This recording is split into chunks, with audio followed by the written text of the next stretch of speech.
Good morning, everyone. Taylor X. Good morning. Good morning. Yes, oh, let me see your sweatshirt. Have you seen this one before? No, but it's so cute. I saw it and I was like, my soulmate. It's a hoodie and it's a crop top. Oh, yeah. You have to send me the link later. I have to remember where I got it from. I think I have the artist's business card, but they did like it was around Christmas last year. They had a like Black artist fair at the Northwest African American Museum. I think they have it every year though, but it was definitely worth it. Wow. Best purchase. I went in there, I was like, I'm gonna get other people gifts. And I was like, no, I'm not. I'm buying a sweatshirt and and that'll be it. Good morning, everyone. Good morning. Wow. Is ChrisTiana, all of those books in the back are all in your brain. Oh, you not seen my books yet? Yeah. I can see your books. This is half of my book collection. Wow. This is gonna be a good training. Y'all gonna learn some stuff.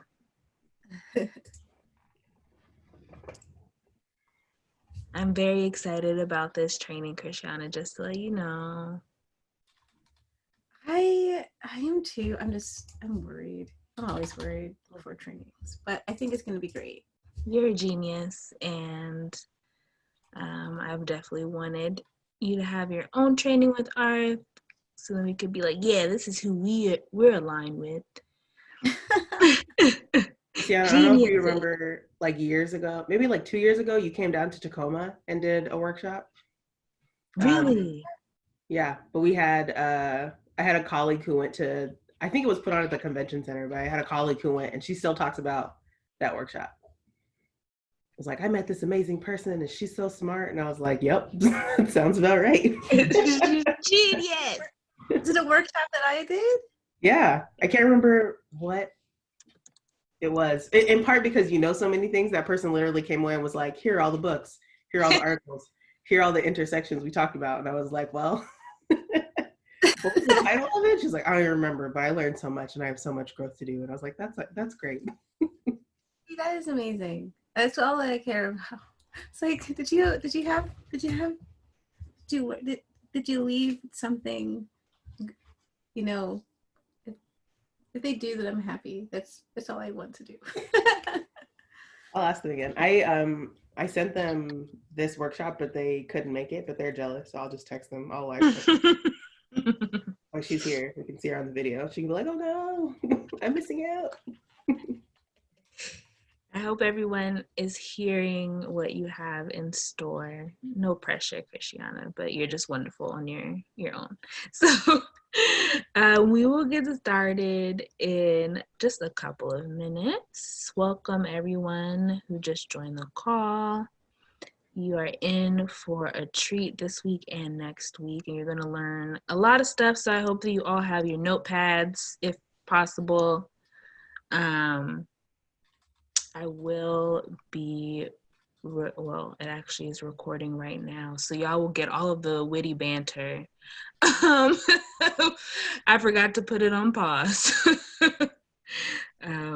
when you get the recording of this session, because it's something that you are definitely going to want to go back to and listen to again. And also, if there are other folks who could not attend this webinar and this community building, you are welcome to share the link as long as they also just register and take the post evaluation. So let's actually get started. Welcome everyone. My name, you can't see my face, but my name is Linda Chasteen. I'm the HIV program coordinator for African Americans Reach and Teach Health Ministry in Renton, Washington. And we are co-presenting, co-offering this series with our partners, Mountain West AIDS Education and Training Center. And this morning, we are all here today for the Racialized Ableism in the Age of COVID webinar with our amazing, phenomenal, genius, innovative, radical facilitator, ChrisTiana ObeySumner. ChrisTiana is the owner and principal social equity consultant for Epiphanies of Equity and the founding executive director of the Eleanor Elizabeth Institute for Black Empowerment. They began their current work as an advocate and professional educator. In their practice, they enthusiastically combine historical context, social anthropology, and social psychology in their equity work. ChrisTiana has a bachelor's of science in psychology and a master's of nonprofit leadership, focused on the nonprofit industrial complex and the psychosocial basis of altruism. Get into that. I have to read that sentence a couple of times. I also just graduated with my master's of public administration. Just throwing that out there. No, it's joking. Congratulations. A year of triumph. Sorry, y'all, if I screamed in your ear, but congratulations. They're currently working toward they've gotten their master's of public administration and preparing to finish their practicum portion of their master's in education and clinical mental health counseling in 2021. They are co-chair of the Seattle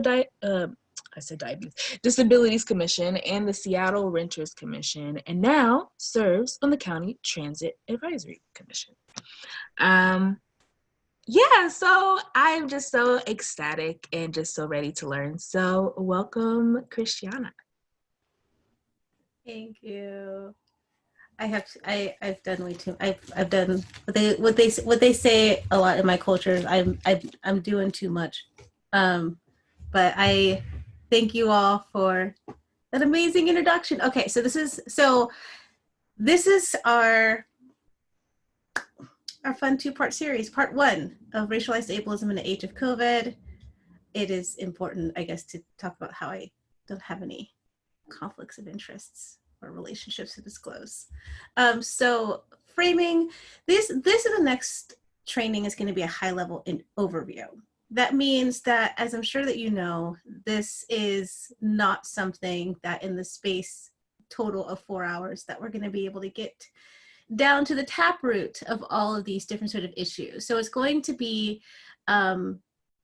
sort of trying to provide as much information as possible so that you can take that information, put it in your toolkit, and go about your life in a way that you can pull those tools out when it's needed. This particular part is going to just pretty much just be foundations, talking about some concepts, some theories, some complications, and then the next part of it will be bringing in some of those practical applications, more of those tools around what can you do in the moment as an employer or as a peer or as a clinician. And I really encourage folks to ask questions. Either you can use your voice and just unmute yourself if you have a question. I'll also pause for questions if you want to save it for that piece. If you're like me and you're a little bit of a shy butterfly, you can send me your what you would like to say or what you're chewing on or what you're grappling with or a question directly to me in chat. And then if you say on there, it's okay to share, I will read it out to the group, and then you don't have to use your voice. The other, so those are all different options to participate today. I also want to name that all of these things we're talking about today has historical and continuous context. That means that it has existed before this moment and it'll continue to exist after this moment. So it's important to acknowledge that as well, that also our understanding of it in the moment. It is a product of a lineage of thought, and our thoughts today are going to be part of that canon. So it's important for us to do things intentionally. It's also important as we do this not to assume homogeneity of this information. That means that things are going to be different as you use it in different spaces. I know that in terms of, for example, in my work, when I talk about things like anti-racism, the conversation looks a lot different if I am talking to folks up in North Seattle versus South Seattle versus, you know, back home in Philadelphia. And so remembering that and making sure that this information is a tool in your toolkit as opposed to a set of rules or guidelines, because you're going to have to adapt to every situation. If you don't walk away with at least that today, that is the takeaway, is adapt.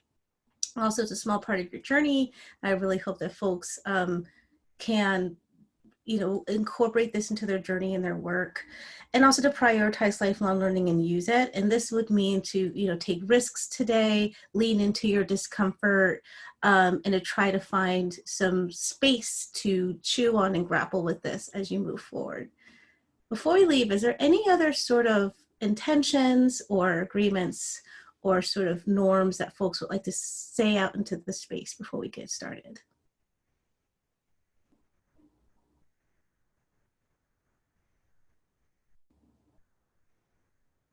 Okay. What's good? So what we're going to do, the way it's going to be set up, is that we're going to kind of move into the content,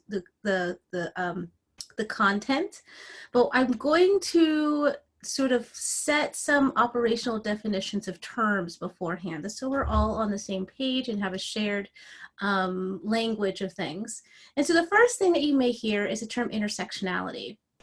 Intersectionality, you might hear me say original context versus contemporary context, or the context today. And the reason why I'm saying that is because there are two contexts. So some people know the current context or contemporary context of intersectionality, which is essentially anyone who has two or more lived experiences, whether that's identity, background, nationalities, cultures, that come together and make up a sort of holistic, complex lived experience. And that is, you know, a good space to have it in terms of talking about how different sort of things show up for different people in different ways. And intersectionality is a term that was originally created with a very specific context around how lived experiences, identities, cultures, and backgrounds that have been oppressed, marginalized, or exploited come together in a compound effect of marginalization or discrimination. It was created by a legal scholar named Kimberly Crenshaw, who during around the mid-80s was investigating a case at an automotive manufacturing plant where Black women were complaining they weren't able to find jobs. And this manufacturing plant says, no, we hire Black women. We have Black folks and women here working right now. And they did have Black folks and women working there right now. They had women working primarily administrative work in front of house who were white. And they had Black folks working primarily in back of the house manufacturing sort of labor work who were men. So in this case, that sort of intersectional effect of both racism, specifically anti-Black racism, and misogyny or sexism, which is a term you may hear me also use called misogynoir, N-O-I-R at the end, meaning the misogyny of Black women. That was the original intention of Kimberly Crenshaw. So when I'm talking about racialized ableism, I'm talking about it in the original context. However, there are going to be some times where I may use intersectionality, and I'll make it clear if I'm using it in the more broader sense by saying contemporary context or current context. Is there any questions about that? Okay, great. You also may hear me talk of, oh, I saw someone unmute. Is there any questions before I move on? Okay. I also want to talk about the difference between diversity, equity, and inclusion. So you might hear me say this is a diversity thing, or this is an equity thing, or this is an inclusion thing. And there's also a lot of different sort of ways that people can think about that. So I'm just going to give us an analogy or a metaphor to use to understand what I'm talking about as we go forward, using Pimp My Ride as an example. If you've heard this example, you already know it's sort of ridiculous, but it is a good way, but this is kind of what the example is, just to have some shared language today. So if you haven't seen the show Pimp My Ride, Pimp being used in the context of the title, understanding the weight that it has in terms of intimate partner or sexual violence today, putting that as a disclaimer. Pimp My Ride in MTV in the late 90s, early 2000s was a show where people whose cars were breaking down and no longer as functional as they would like it to be, or what my mom would lovingly call a hoopty, was picked up by this now defunct rapper named Exhibit. He would take the car to a place called West Coast Customs, where they were to fix the car so that it was functional, while also kind of souping and jazzing it up so it looks really nice. So the first thing that they would do is take the car and they would do this amazing external body work. They would put all kinds of paint, they would change the sort of the chassis of the car, big sort of spinning rims or chrome bumpers. It's one of those things that with those kind of cars, when they go down the street with the tinted windows and all those like fancy bells and whistles, you're like, ooh, that must be a really nice car. That's diversity work. Diversity work is the work that organizations do that is meant for more outward facing impact. So that if you're doing something, you can have people look at your organization and say, wow, that's a really diverse organization. I bet that they have great social equity programs. This is part of the conversation that people are having right now during the Black Lives Matter insurrections with things like staff list pages and the pictures of their staff and how they're placed, especially when you think about things like leadership style. This is also sort of those things like if you ever, get college pamphlets that they have like a group picture of people with every possible tone of skin tone available, and then one person using an assistive device like a cane or a wheelchair. Those are things that the point of that is to portray outward that you are functioning in a social justice or social equity way, but it doesn't necessarily, in the terms of Pimp My Ride, to fix the outside of the car doesn't address the fact the car is non-functional, right? So the next thing in the show, they would fix up the inside. They would pull out this big, in the lower right-hand corner, if you're seeing the PowerPoint slide, there's a picture of what was a hearse that they then put a cookout grilling system that could pull out of the back so you could have a cookout anywhere you could go. So on one hand, it's great to be able to have this function, but that sort of interior work is what I call inclusion work. It's the work that the organization does where they're focusing on things like inclusion and belonging. They want people to bring their whole selves to work, but the actual container, the system, the vehicle in which to do that may actually not be functional. In the case of this cookout, if there's only one burner and you're cooking meat patties on it, then where are vegans going to eat? If you have someone who you want to have come with you along in this ride and they're in a wheelchair, is there a wheelchair lift for someone to be able to come in? The issue with this is when you have these sort of cultures, majoritarian cultures or things like that, they're outfitting the interior of this car based on the desires and the lived experiences of the owner of the car. The owner of the car not necessarily sharing power with the other people that they, state that they would like to. And even so, again, even if the interior is nice and the exterior is nice, if the car doesn't function, is it really, something that is going to be impactful? I share this whole story because Pimp My Ride, the reason why it went off the air is because it didn't actually fix the car. There was a whole bunch of class action lawsuits, actually. One of the most hilarious one is all they had to do was fix a muffler, and they couldn't even do that. They just taped a pipe on the underneath of it. So they made the outside of the car really nice, inside of the car really nice, but they did not fix the fact that the car was non-operational. So when I talk about equity, in this case, equity is the engine. It is the part of the car, or in this case, the organization, that are those deep systemic taproot issues that is creating barriers or bottlenecks or gaps in understanding, in equity, and in practice, as well as impact and the ability for people to feel belongingness. It is going all the way upstream to the mouth of the river and seeing where exactly the toxic waters are flowing into it. So when I talk about equity I'm talking about engine work. And so, you know, what I will ask you all to do today as you reflect on this training throughout and afterward is to think about those aspects of the work that you do, not just at your job, but also in your personal life, in your social life, that is diversity work, that is inclusion work, and that is equity work, or what is body work, what is interior work, and what is engine work. Is there any questions about that?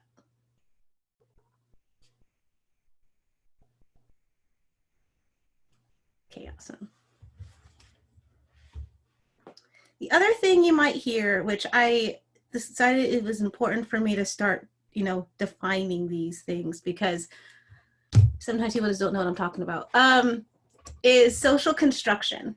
Social construction is a very wonky term, I'll admit it, but I think it's very, very important to the root of what we're going to be talking about in terms of racialized ableism, because both racism and ableism in themselves, along with a lot of other things, are social constructions.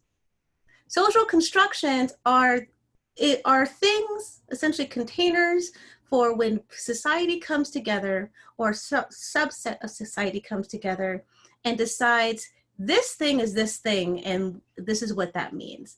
So if I hold this, well, I would hold it. If I was to hold this up, people would say, oh, this is a pen.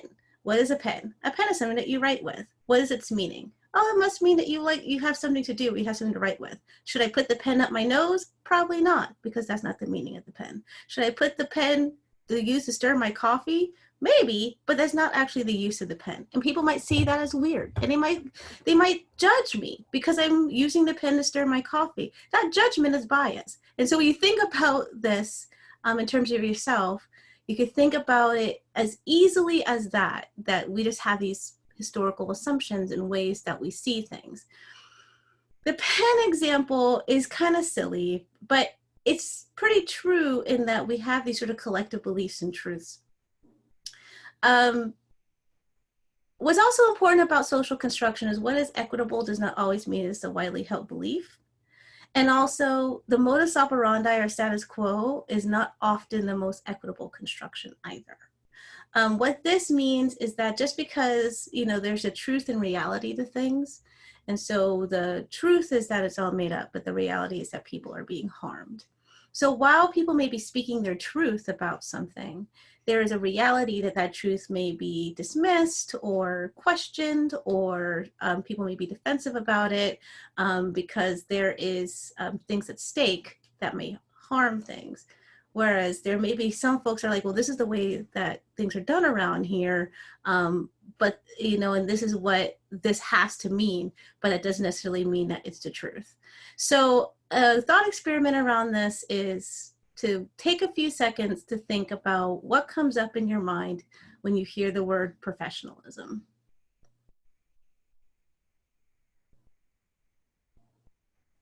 Now, when you hear the word am I supposed to say something?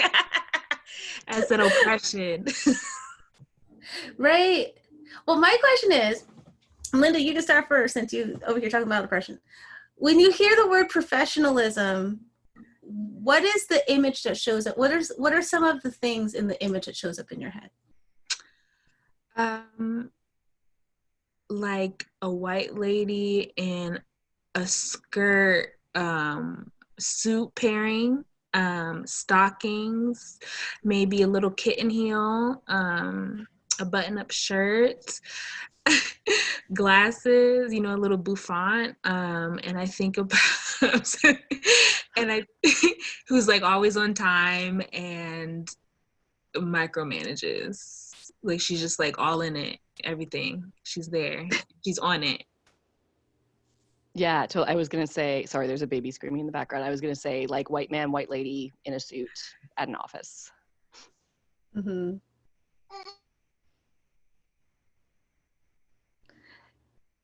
And interestingly, I have done this thought experiment, made easily 50 trainings by now, and it's always the same.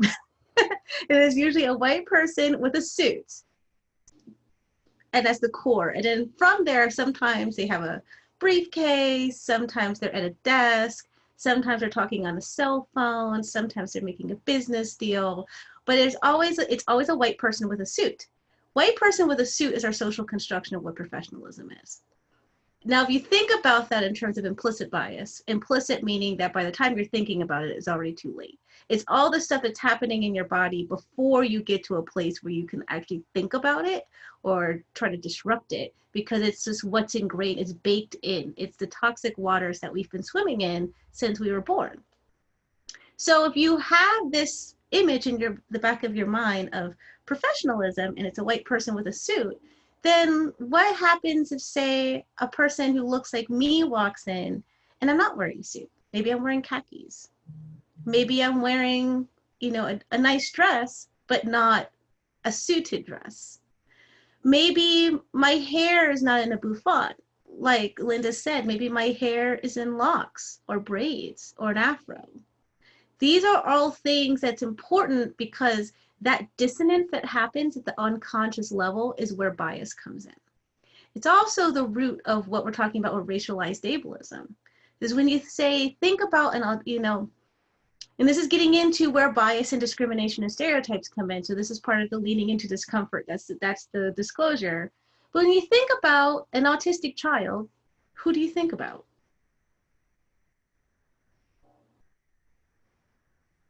I often think about little white boys for some reason. Like that's always the image that pops up in my head when we're talking about autistic children in particular. Mm-hmm. And I share that because one of the reasons why I got into being really interested in racialized ableism, especially at intersection, is because I'm autistic.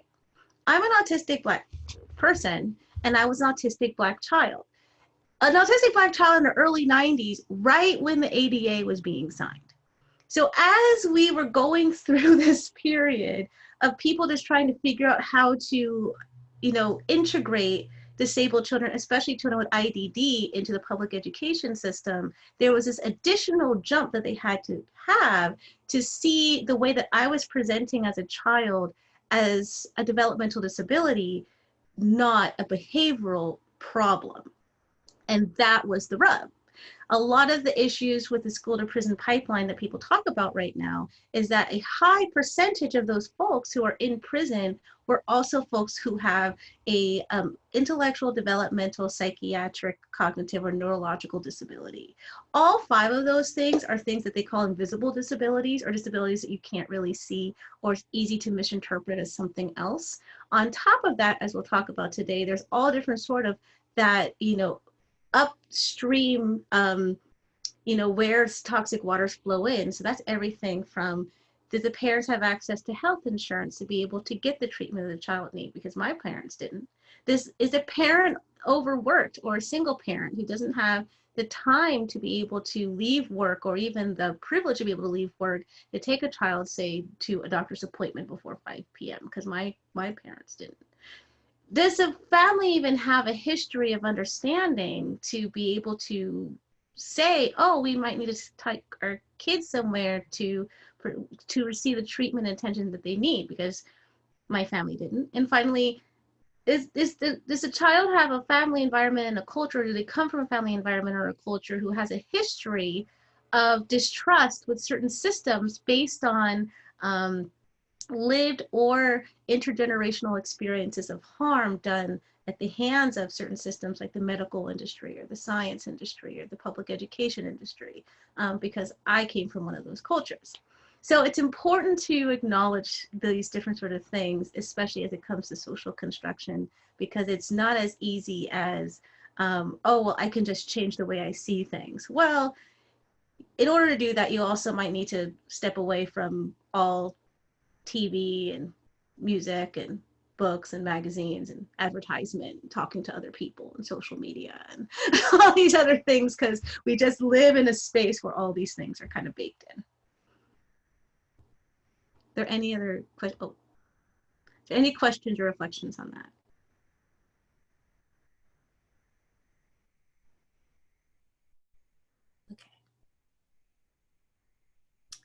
operational definition of microaggressions are all these things, but I will say that the biggest thing that I will put as a caveat with microaggressions is that I don't like the term microaggressions because they're not very micro. They can be very macro. There's aggressions. I feel like there's active versus passive aggressions as opposed to a microaggression. Microaggressions can come up in a variety of ways, one of which that people don't think about is an environmental aggression, which are usually neutral or passive. And so these are environmental aggressions are ones in which if someone were to stay in that space or is forced to be in that space, they will be uncomfortable. And it's usually because there is something happening. One of the biggest issues of aggression that I see, especially overt aggression, is the, again, going back to the construction of Black women in particular, or people who present femme. And also, I think this trans and non-binary folks in general who are Black, when they go to the hospital and they are presenting with tachycardia symptoms or heart issues, the research has shown, and if any of you want any research or data to back up what I'm saying, I'm more than happy to send it to you. As you can tell, I read about this all the time. So I can send you books, I can send you articles, I can send you videos, let me know. But the data has shown that Black women and non-men in general have a 3.5 times, I believe, higher likelihood of dying in the ER than a white person. And a lot of it is because that social construct, which is a stereotype of Black women and femmes, is that they're going to be aggressive, or that they are hypochondriacs, or that they're naturally loud or aggressive or needy, or all these different sort of things. So when they're coming in, they're like, oh, my heart hurts. They're like, oh yeah, whatever, they're just over exaggerating, and then they die. This has happened not just with heart issues, but also with COVID-19. There's been several instances and stories coming out that has been very heartbreaking, even as first responders, or, there's one story around a phlebotomist even who was denied testing and treatment for multiple times. And by the time that they finally did receive treatment, that it was too late and they died. So it is a part of that is important. That sometimes an environmental aggression can just be the process by which, Black folks are treated, like say in the emergency room. It could be ways that people show up when you are harmed. I share a lot of personal stories because they're not copywritten, so you can't get in trouble for sharing your own story. But there was a moment about 5 years ago where I was hit by a truck, for serious. I got hit by a truck. I'm on the ground. The bystanders are all with their phones out taking video, and I'm just kind of like, stay still. And I'm like, okay. And then the EMTs come, and I'm still on the ground, and they come and they take my vitals. And one of the EMTs says, do you happen to have hypertension? Because your blood pressure is really high. And I know that Black folks have a higher likelihood of hypertension. I'm like, I'm on the ground because I got hit by a truck. So there are parts of that there are definitely aggressions that can happen. And the only thing that I can think of in terms of micro, you might have seen a viral video called that microaggressions are like mosquito bites. But one of the things I always think about with microaggressions personally is in terms of weathering. And so weathering is a term that I borrow from geology. I'm one of those people, as you heard from Linda's amazing introduction of me, that I'm just kind of interested in everything. And geology was one of those things, especially mineralogy. I didn't pursue that field because I realized I don't like hiking and I'm not going up a mountain for core samples. However, one of the favorite terms of geology is weathering. And if you are seeing the PowerPoint, there's two pictures. There's a rock that has some droplets on it, and then there's a rock that's very pitted. The bottom rock is usually with weathering, it's like a rock on top where it may be under a waterfall or some sort of consistently dripping thing that then demineralizes that rock and pits it in that way.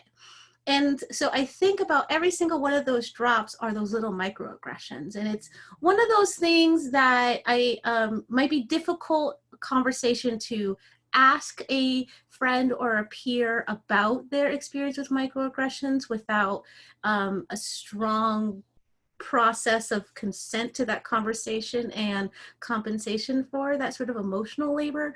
But I will say that if there are plenty of examples from Black and brown artists who've talked about this, Black and brown scholars who've written about this, Black and brown bloggers who've been shouting about this, that a person, if I had to quantify it, I could say I probably experience between 5 and 15 microaggressions a day in my house. That goes up exponentially once I leave my house.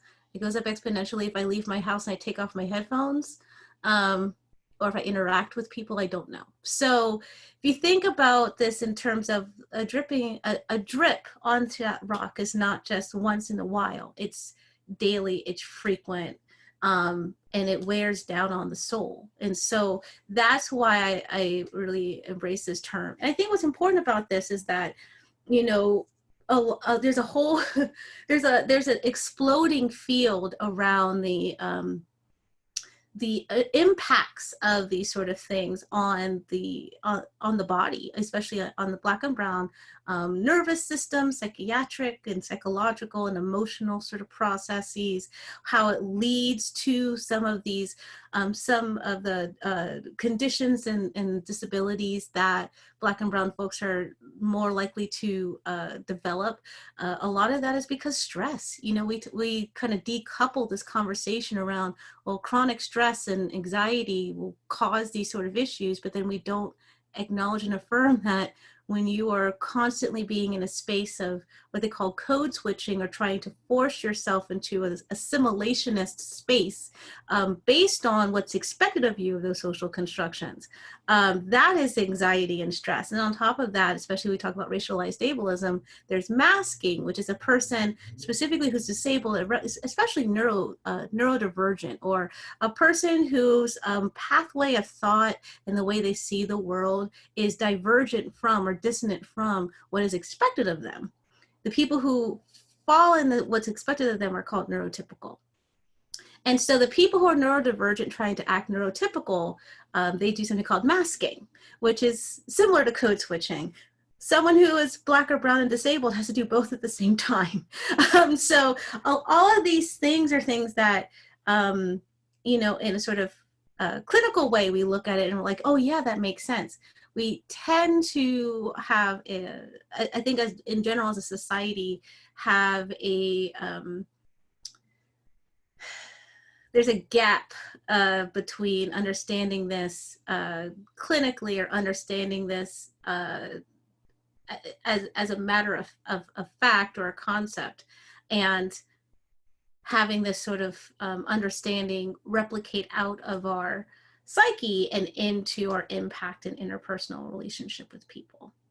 So it's important to know that it also can lead to distraction or disruption of that development, whether that is a child and it's childhood development, if it's personal development, if it's professional development, or if it's anything, even things like adherence to treatment or adherence to therapies, adherence to any sort of things like that.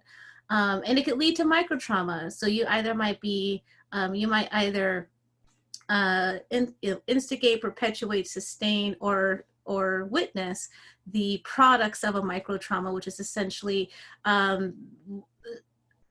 it's kind of like if each of those droplets of water had their own sort of uniqueness, then the uniqueness of that droplet of water that demineralized them can come up and cause them to be wary or distrustful of another droplet like that. So, for example, if you are someone who experiences a lot of microaggressions by someone who looks a certain way, maybe they wear their hair, they have a certain particular hairstyle or a particular fragrance or a particular, phenotype or way that they present themselves into the space, and they do a microaggression to you every day. An example is one of the old jobs I worked at. There was a woman who was both racialized as and identified as white, with the spiky blue hair, and always wore sort of more masculine clothing, but they would always come in when they saw me and be like, "Hey girl," just like that. It was one of those situations because this person was a supervisor that I couldn't actually like get this person to see within those constructs of professionalism, which is me not popping off in the workplace and expecting to keep my job, to understand how harmful that was.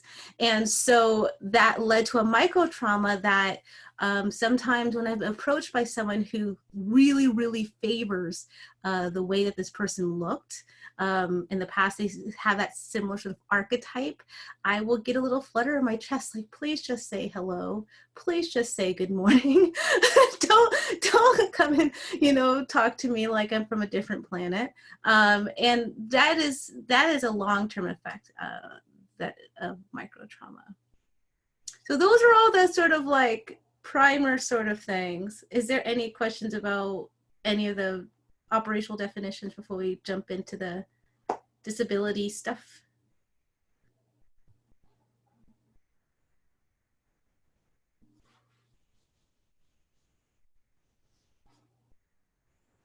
Okay.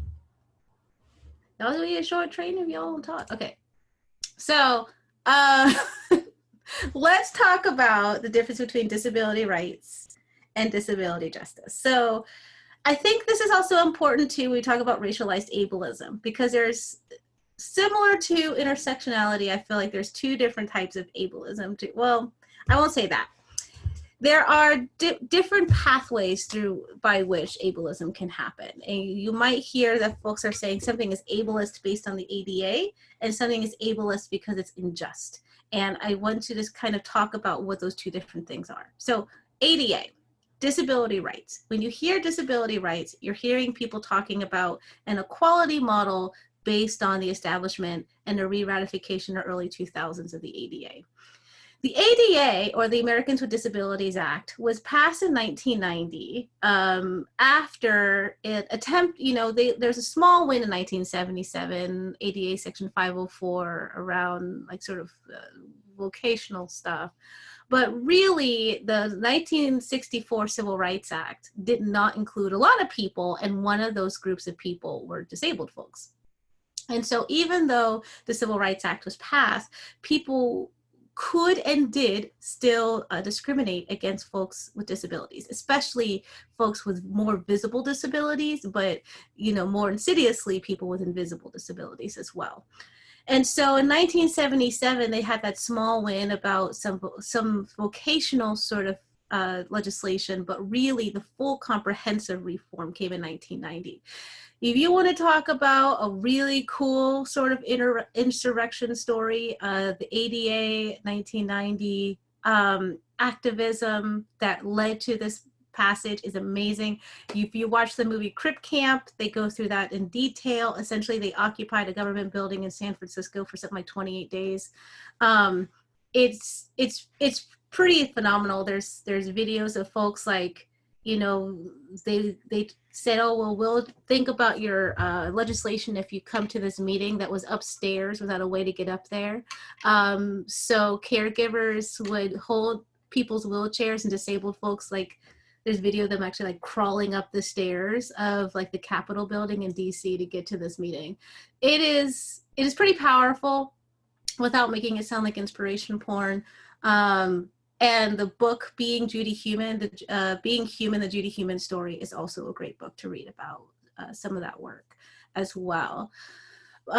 So in saying this, I'm saying it in that it's important, it's imperative, it's something that led to a great foundation and a breakthrough in is starting to work towards parity through an equality model. But the issue with this is that it was very much based on legal precedent and a rights-based framework. It was all about how can we change policy to have this work, and especially in the 70s, 80s, in the 90s as it was being implemented and interpreted, the people who had access to those legal and rights-based services were not very intersectional. There was a lot of folks who didn't have access to that. So the people who were fighting for and advocating for and lending their voice for those policies and laws did not reflect some of the most impacted people, which is also goes back to that pimp my ride analogy. If the people who was determining the interior design of the car were folks who needed some accommodations, but perhaps did not have a finger on the pulse of the accommodations needed for some people who are impacted in different complexities and nuances than the people who had access to legal and rights-based frameworks. So after the re-ratification of the ADA in early 2000s, where they expanded the definition of disability, they made it so that more folks can have access to the designation of disability. They also included things like perception of disability as something that can be done. And they also added the ability for folks with more invisible disabilities to be included, which was also an issue. It was very what they would call sanist, or that it would exclude folks who had psychiatric, behavioral, or emotional disabilities. Folks with intellectual and developmental disabilities, IDD, are still kind of fighting, but this framework was more of a liberatory framework as opposed to any particular policy or law, which is what makes it difficult in an organizational or scientific or medical sort of environment to implement it in the same way you could a law like the ADA.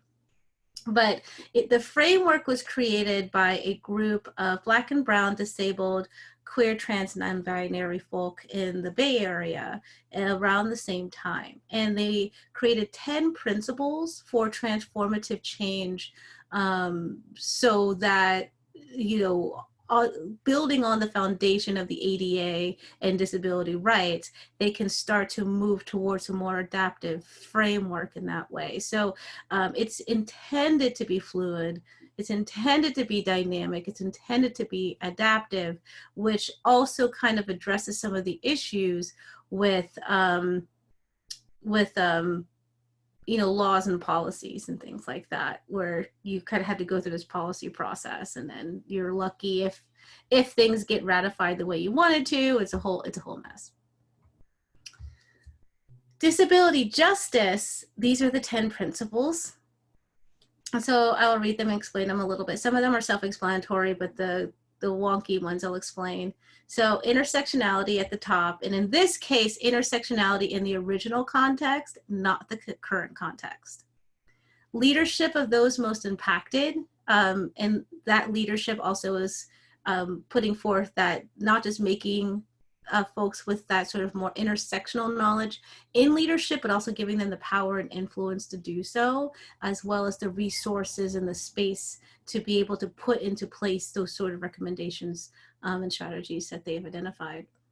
Anti-capitalist politic is one that everyone kind of clutches their pearls with. And to put it more plainly, it is really that you will operate in a way that does not define people by their productivity and does not exploit folks for their labor.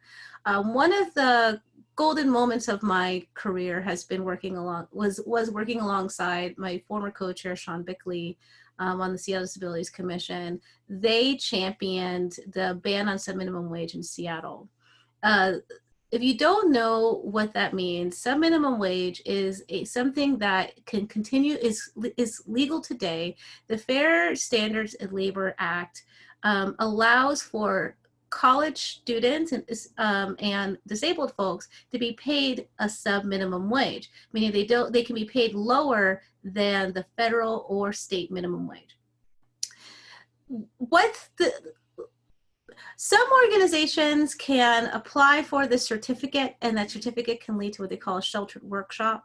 In the sheltered workshop, they usually have like 8 F's of disability employment, which I think I'll talk about a little bit later. I think I have it written out, but they're pretty, I think it's like food, fetch, filth, flowers, festive, friendly, and there's two others I can't remember, but there's all those kind of like jobs that are those dismissive jobs. The issue with these is that there are some organizations, the most infamous of which was Goodwill, who would pay disabled employees with the certificate as low as like 5 cents an hour. The issue with that is when people said you should pay these, folks at a minimum wage, a lot of these organizations clapped back and said, well, we don't know if it's worth it to pay them that minimum wage because they are defining them by their productivity and exploiting them for labor. That is what this means when they say anti-capitalist politic, is essentially economic justice and labor justice. The next one is commitment to cross-movement organizing, which in the sort of ADA story, what you will see and hear that I want to amplify is that one of the main strategies of why that movement was able to work during the occupation, especially in 1977, is because one of the occupiers was a Black disabled wheelchair user who was a member of the Black Panthers. And so as a result, the Black Panthers would come to that occupied building and provide them a meal service every single day.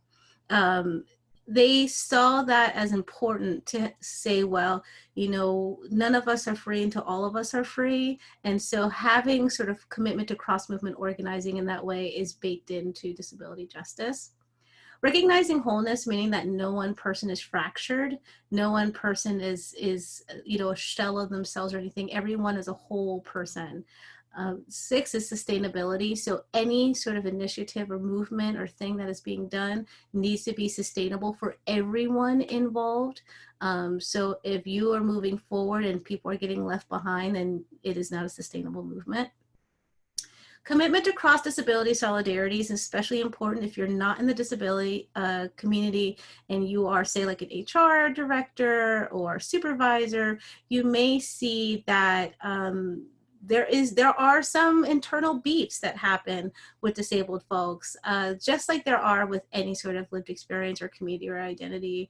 And so one of the aspects of disability justice is kind of more for the community itself too, in that you have to also have solidarity with other disabled folks, which I feel like in itself is a whole other training, but what I can boil it down to is that there is this thing called the hierarchy of disability that in a lot of ways works along like visible versus invisible disabilities, and that certain folks, especially if they have more visible disabilities, especially if their conversation has been centered longer or things like that, also feel that there is that they should just continue to have that happen. And so I know that in my space, I have been told that, I've been told by folks that they are more disabled than me because my disability is not visible. And it's just something that can happen. So if you're in a space where you have disabled folks organizing, it is important to know this for disability justice is also like disabled folks who need to squash that beef. But if you're non-disabled, this is just kind of an awareness thing to know that might be something that pops up. Interdependence essentially means that we are in society with each other. It is sort of a thumb to the nose of like post-enlightenment thought that we're all individuals and we're the masters of our own destiny and we think therefore that we are, and so that's all that sort of matters. This is pretty much saying we rely on each other. Everything that we do impacts the other, and so we need to work together in that sort of way. Collective access means that if something isn't accessible to even one person, then it's inequitable. That's pretty much it. And liberation is that same phrase of like, not only nothing about us without us, but also none of us are free until all of us are free. So these are the 10 principles. Is there any questions or reflections on disability rights, disability justice, or the 10 principles, or how they might be applied in space? I have a question. Yeah. So thank you so much for sharing your experience and all this. This is really helpful for me. And my question is about people or person first language. in regard to disabilities. I've heard different things from different people. I've heard that at first I always heard person first language, but then I heard that that isn't always the best thing to do. What are your thoughts on that? Yeah, person first versus identity first language is a whole thing. I'm trying to find a better comparison to it, but the closest I can think of right now, with for a lack of a better one, is pronoun. It's something that each person is going, it's going to be important to ask each person how they identify, and to respect it. And I know that's going to be complicated because when I do gender justice trainings, people are like, I have to remember everyone's pronoun. And I'm like, yes. This is one of those things too, because the jury's out. I mean, it gets even more complicated than that, to be honest. I mean, like, for example, in deaf and hard of hearing communities, there are some folks in that they're either little d or big D deaf. Little d deaf meaning that this is just they accept this as sort of like a condition or lived experience. Big D deaf is an entire culture and a sort of a linguistic community or sort of thing. There's some folks who see themselves as identity first because it's such an inextricable part of their experience, and so they might say, I'm an autistic person as opposed to a person with autism. There's some people who use person first because they feel like it's important to be held as a person that lives in a space despite disability. So like my partner has epilepsy, so he identifies as a person with epilepsy, but not an epileptic person. There are some people who will go back and forth depending on context or conversation. So someone, like I'll just put all my business in the street. I don't care. So there's some people, especially with psychiatric disabilities or mental health disabilities, they may go back and forth. So like when I'm in those sort of spaces, especially as a peer counselor, there's some folks who are like, well, I have schizoaffective disorder. Or there's sometimes where I'll be like, I'm schizoaffective. It just depends on how it happens. Sometimes it could just be conversational. But there are some folks who have a really strong feeling about it. And so the best advice I can give in terms of person first versus identity first language is ask. In an organizational context, in terms of things like policies and procedures, I would still ask, but ask the disabled folks who work there, the folks with disabilities, sort of what the general consensus is around sort of a universal language around it. And you can either have one or the other throughout your copy or throughout your policies that can reflect as where it is. And just like, as often as you do your annual strategic plan, just check in with folks that often to make sure you don't have to update it. Another thing that I do is I do a both and when I talk about stuff in terms of like organizational policy documents. So I'll put disabled people / people with disabilities, which can get really complicated and wonky, but it's also one of those, like, at this point, everyone is going to be represented in this case. So That's really helpful. Thank you. I appreciate the both and perspective because that's good. I like that. yeah. Yeah, could I add something? I mean, I have like nothing to add to that perfect answer. I just also wanted to add, I think one of the most critical thing, like talking at least from like the mental health community perspective, where as you touched on, it's can be a similar thing. People strongly identify as like I'm bipolar versus like I'm a person who has bipolar or whatever it might be. But I think one of the most important things to remember is if you're not, or that I found most helpful, like, if you're not part of a given community, like don't turn the attention towards you trying to figure out which one to use, right? Like don't let that stand in the way of you're just trying to learn or say something or say like, like don't let that be a barrier and make it about you trying to figure out which one is appropriate before you actually do anything about it or move forward. Mm-hmm. So. Yes, exactly. And I think this is the reason why, like I said, for a lack of a better example of that's similar but not the same. The reason why the pronouns are one of those things is the same thing that you said with assumption. Like, don't just assume, and don't like center yourself in in regarding people the way that they need to, and the way that they show up in that space. And so to respect that, and to respect that person's lived experience in that way, which I feel like there's a couple of things like that that's difficult for folks. And like I said, for some people it is a huge deal. For some people it's not a huge deal at all. Another thing, I guess another example I can give is about something that's a huge deal for some but not a huge deal for others, which I've been having so many conversations about with elders in my community, is how folks identify in their racial construct during the insurrection right now. So I identify as Black. Some people identify as Black American. Some people identify as African American. There's a whole bunch of different sort of things. There's some elders who will call themselves like Negro because that's what was on their birth certificate.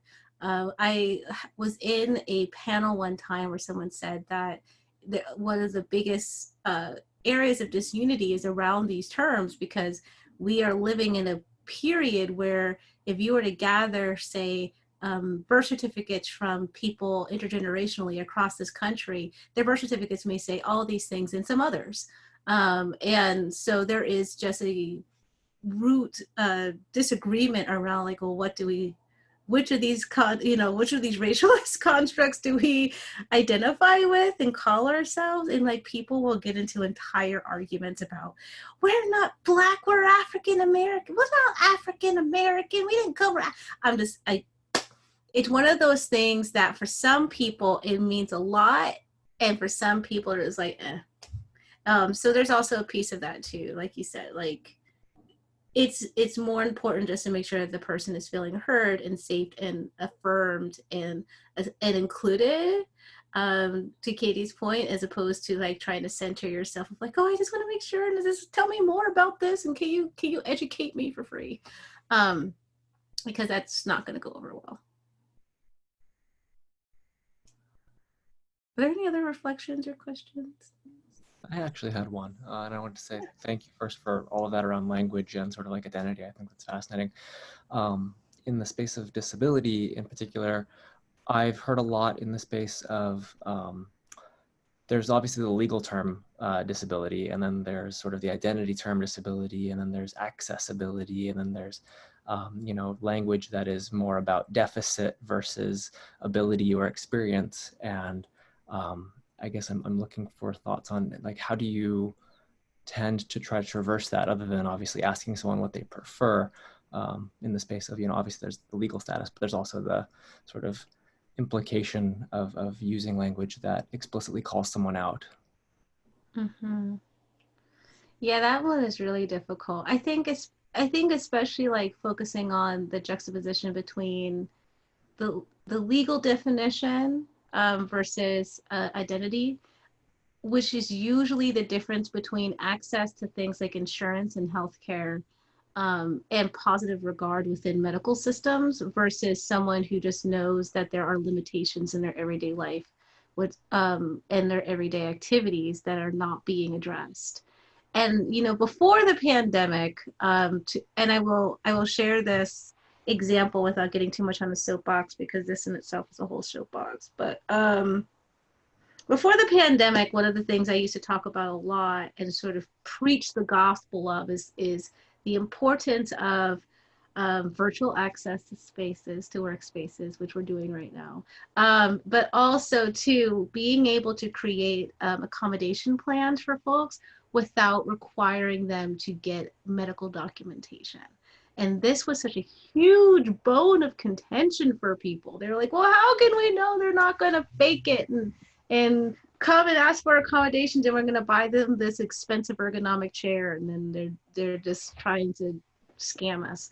The issue is, though, that it's assuming that the medical system that you would be sending them to get the diagnosis would actually be able to do that in an equitable, fair, and just way, especially once you start looking at intersections of gender and race and nationality and religion and size, which no one talks about size.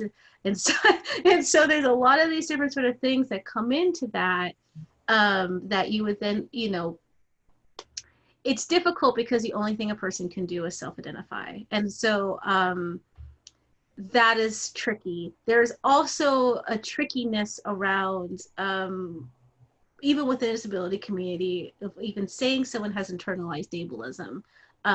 But this sort of idea that, you know, seeing disability in a deficit mindset is, you know, part of this.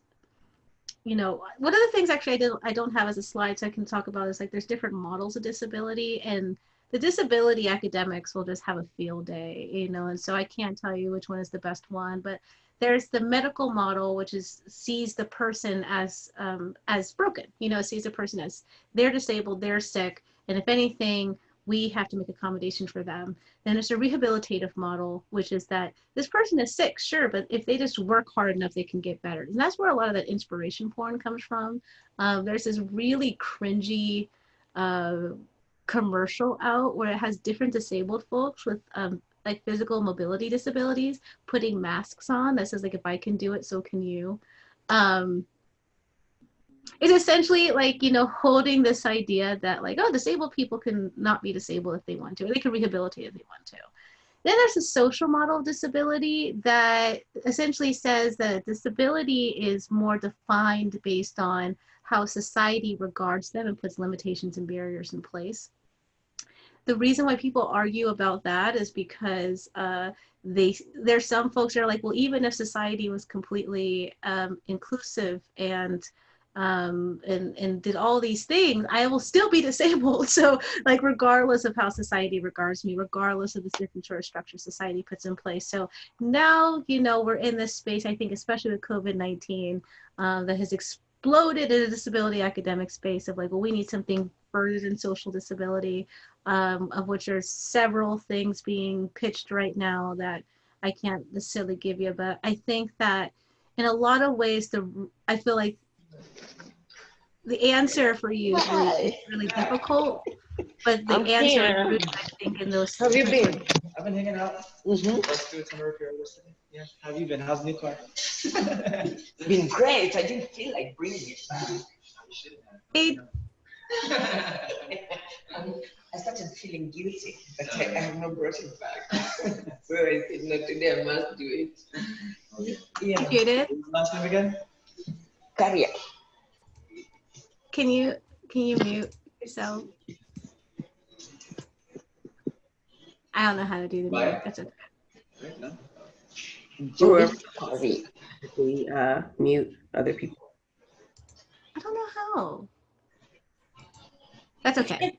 You should be able to click on their mic. How are you? If you go to participants, Hi. and then there's the microphone icon next to everybody, whoever's the host here should be able to click on our mics and make us be quiet. What's your last name? K-A. I think that's Linda. Yeah. Are you Judith? Yes, I am. Oh, dude, I remember you from the other day. Oh, that's why I couldn't find it last time. Yeah, that's the exact reason. Linda, can you Give me different names, you know. Okay. I was like, this is not me. Right, so you got two. or Judith, can you mute? Because I've had two different cars. So wait, you're getting Judith? okay, 6. Is it that 6-7 right out there? Mm-hmm. Okay. I was gonna say if I'm able to get some folder. That's okay. We'll figure it out. So I would say that the answer to your question is sort of rooted in that, it really would. It's highlighted, ma'am. I have clean pens right here. And this is how much you owe us. Oh my God, for what? I'm playing. That's Mazda's bill. Hey, The warranty Judith. repair order, so Mazda pays that. Your total today is $0.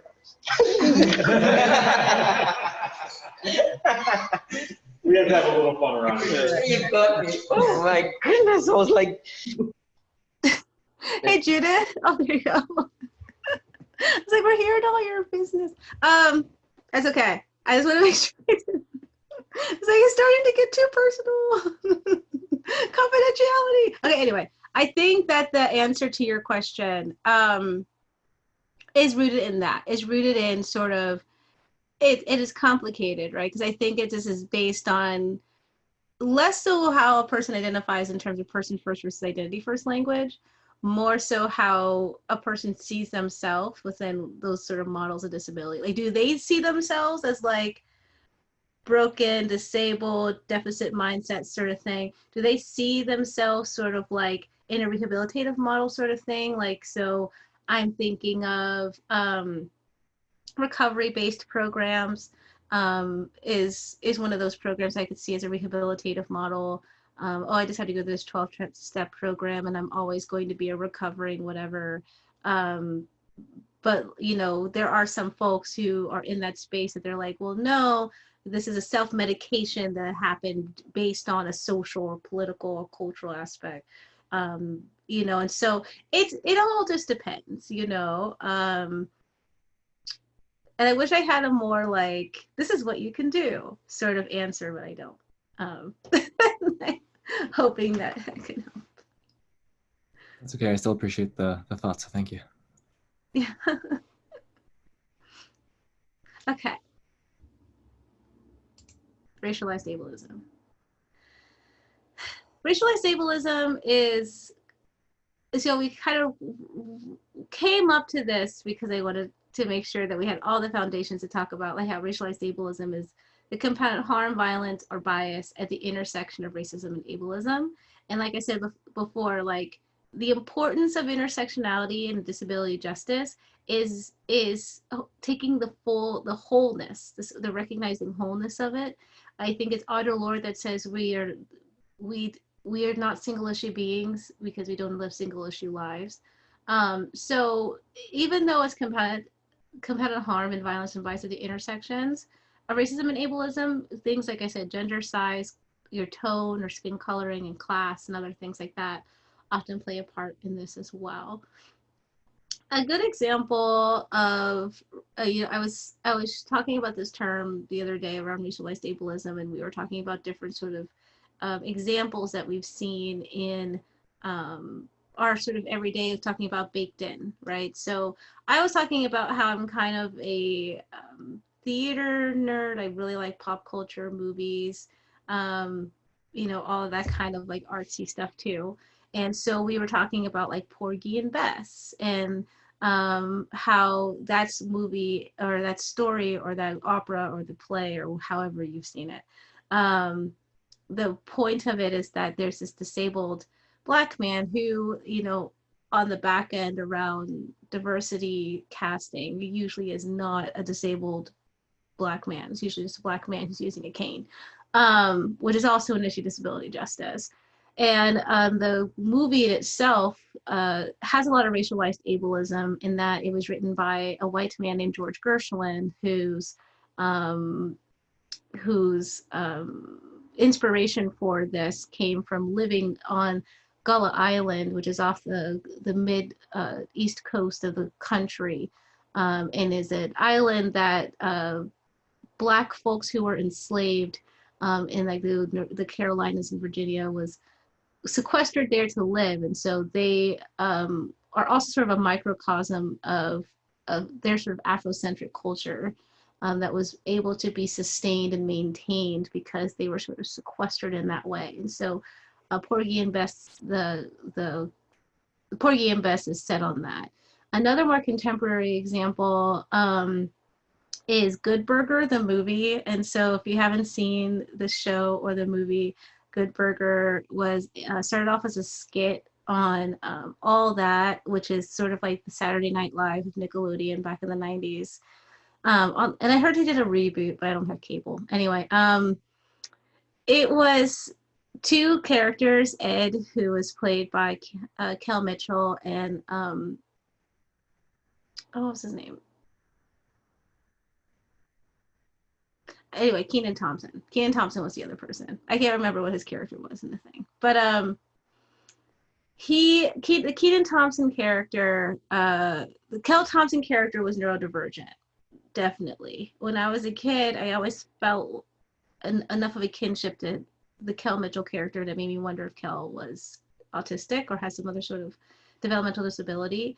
The entire movie, if you have, I used to love this movie, and now I watch it with like these social justice lenses, and it's just ruined everything. So if you want to watch it and cringe and just like ruin your childhood if you grew up with Kanan and Kel, especially in terms of Good Burger, it has a whole lot of really problematic elements in it. But the entire storyline is that Kel came up with a invention that would be getting royalties. Kenan Thompson's character needed to pay a teacher for destruction to his car over the summer. And so Kenan presented Kel with a contract to sign so that he could take about 80 to 90% of his royalties away, even though Kel expressed throughout the entire interaction that he didn't understand what the contract said and he couldn't read it. And so it's essentially like in itself based in sort of this like ableism, but especially like this sort of like racialized ableism as well, of like exploitation of like a Black disabled person, and like how those intersections come together because Kel, they made it, they presented it as though Kel was housing unstable and he was working at a fast food restaurant. So he was in a sort of space of being exploited, while also illusions that Kel was also being paid a sub-minimum wage. So the addition of getting royalties would have been economic parity, but it was siphoned away. So these are all different sort of like media examples of it. But wondering if anyone in their work or in the media or in anything like that or in history has seen or heard or read about issues of racialized ableism.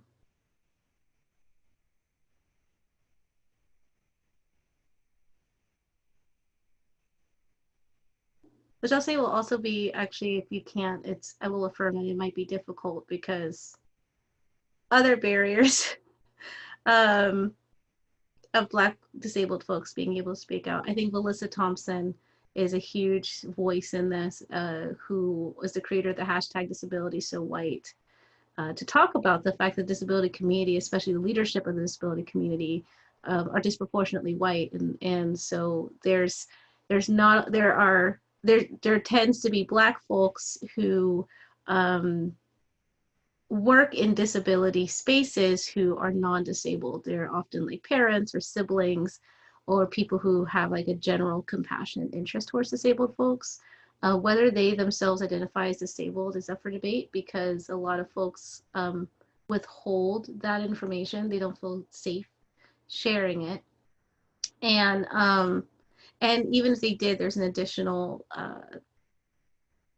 issue. I think another thing that we can bring up too around racialized ableism that is a huge part of the news right now is Elijah McClain, who was a young Black neurodivergent child who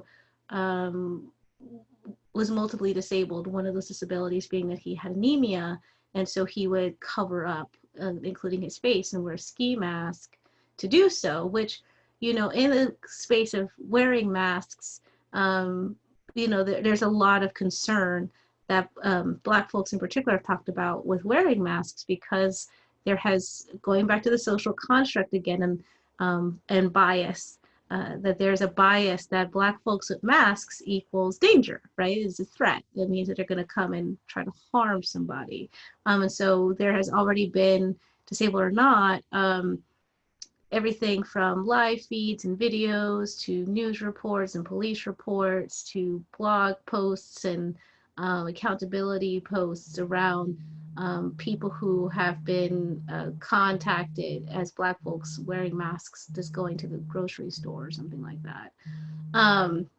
Elijah McClain, the difficulty is that in his disabilities, not only was, you know, there's a lot of sort of pieces around it that's difficult because you want to make connections. Like they said, like one of the reasons why they connected him is because he was wearing headphones and he was wildly moving his arms about. When I heard that, I thought about myself or other autistic folks, regardless of race, that listen to headphones and they stim, and stim could look like this. And so if you see someone doing that, you might assume that they're in a space of manic delirium, which is why the Aurora Police Department say that they use ketamine injections if they think someone is in a space of manic delirium. That ketamine injection interacted with some of the disabilities of Elijah McClain, and he died after surviving 2 different heart attacks. That sort of racialized ableism led to a space they didn't consider the possibility that this person may have a disability. They didn't listen to this person when they were talking about the fact that they had a disability, and they assumed that this person was doing harm when they were actually accommodating themselves because of their disability. And all of those things happened, you know, you can argue that all those things happen because they're Black. And the reason why I say that, and I think a sort of tool that I've been using since I was a kid that was taught to me by my grandma when I think when the first time I asked about racism and what it was as a child, and my grandma said, well, any situation that you can switch out the race of a person in that situation in your mind, and you can with confidence assume that things would have went differently than they did, it likely was a racist situation. This is one of those situations that it's easier. The reason why I say this with confidence is because it's the same police department that like 8 years earlier, the Aurora movie theater shooter, who was actively shooting people, actively armed, and had booby-trapped his apartment, was taken away, subdued, without a ketamine injection, without tasers, without a carotid hold, without being beaten. He was calmly taken and put into the back of a police car with handcuffs, and entrusted there until the scene was cleared. And so it, you know, the same police department can do one, you know, can subdue and take into custody an active shooter who is experiencing manic delirium. You would think that they would be able to approach Elijah McClain, who was walking home with a can of pop.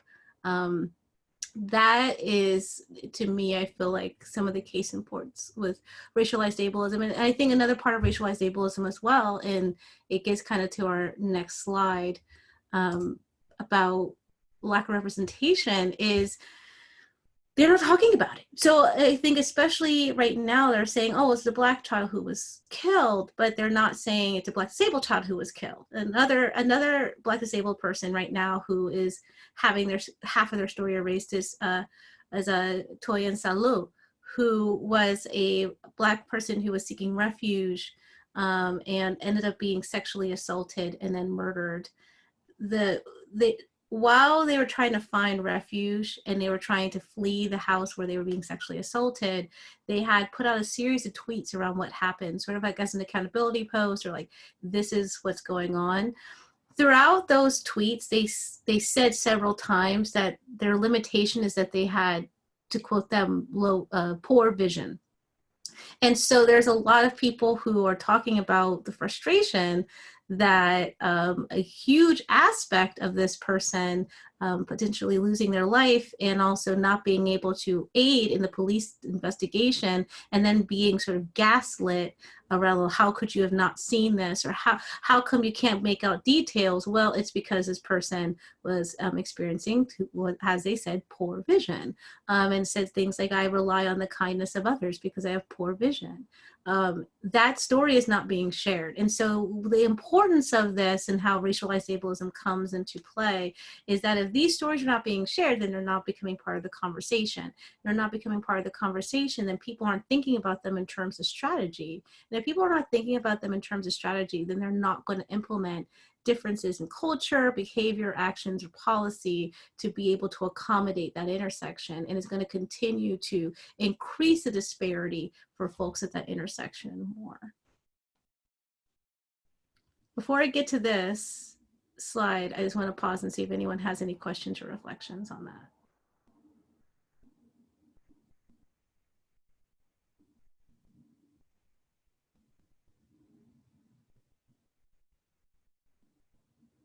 Right.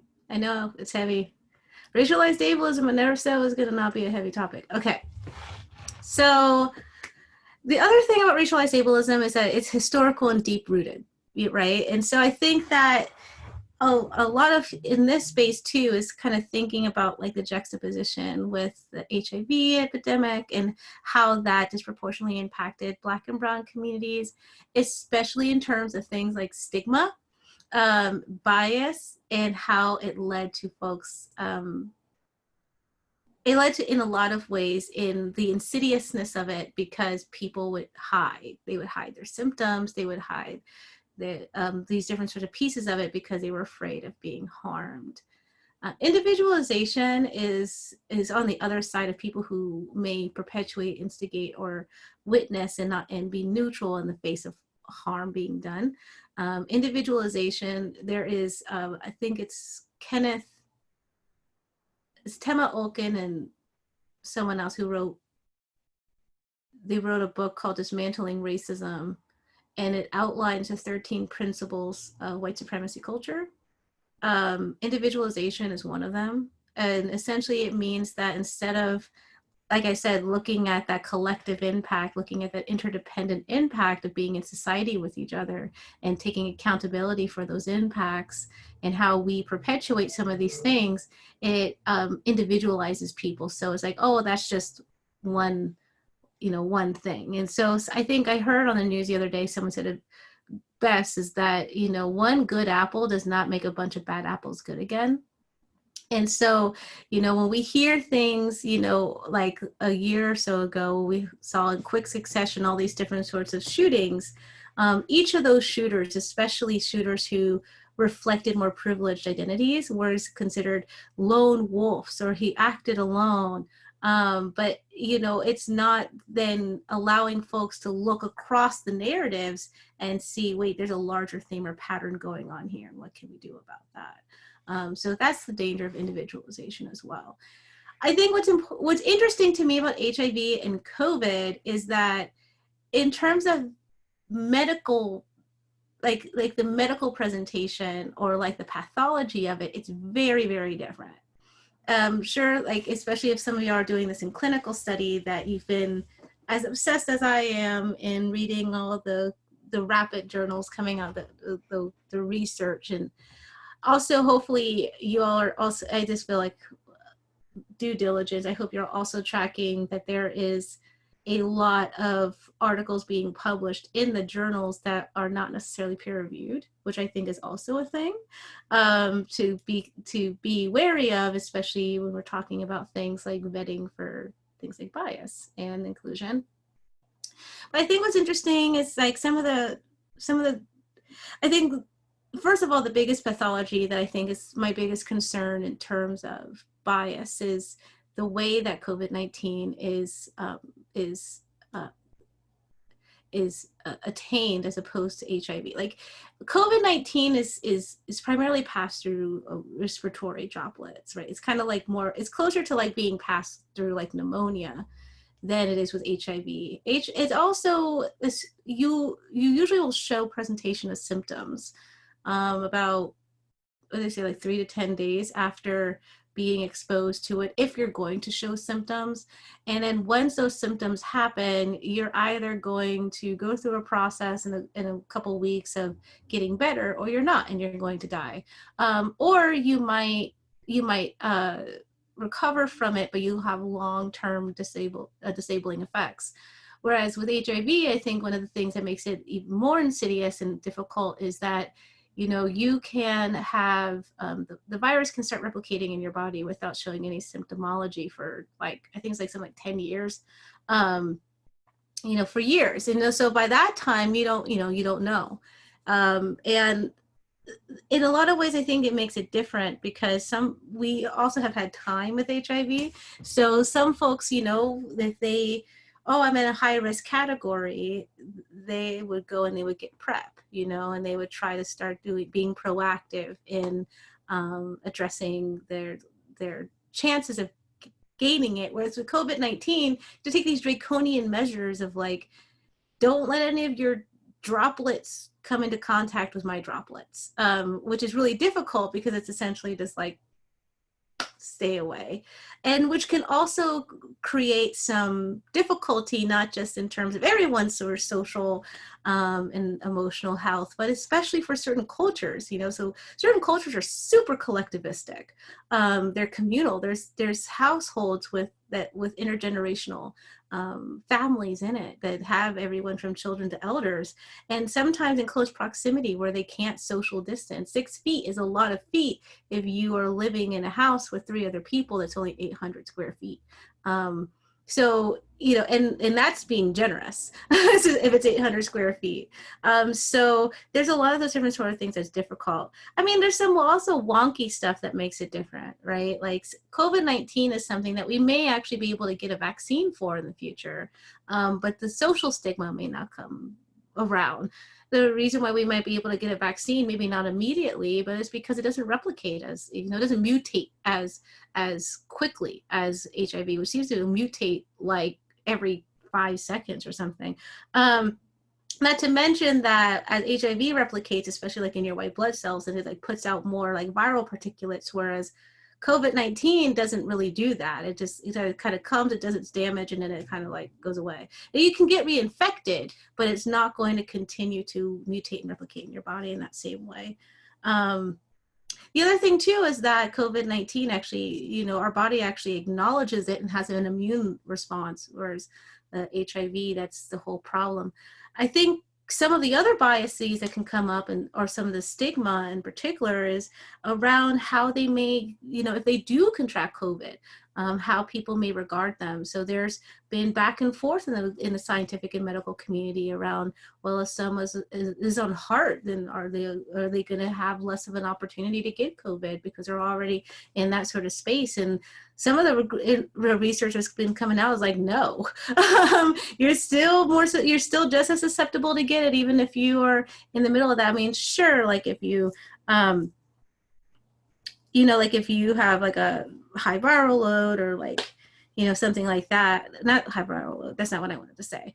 If you have an unsuppressed viral load, or if your CD4 counts are lower, yeah, then sure, there is a higher likelihood of someone who has HIV to also get COVID-19, but not really. Really, where it comes down to in terms of the comorbidity of being of a higher risk of COVID-19 as someone living with HIV or AIDS, especially if they are in a treatment program and adhering to that, is all the other social, systemic, historical, and political things. It is the fact that Black and brown folks have a higher comorbidity of certain conditions and disabilities that make them more susceptible to COVID-19. Things like asthma, things like diabetes, hypertension.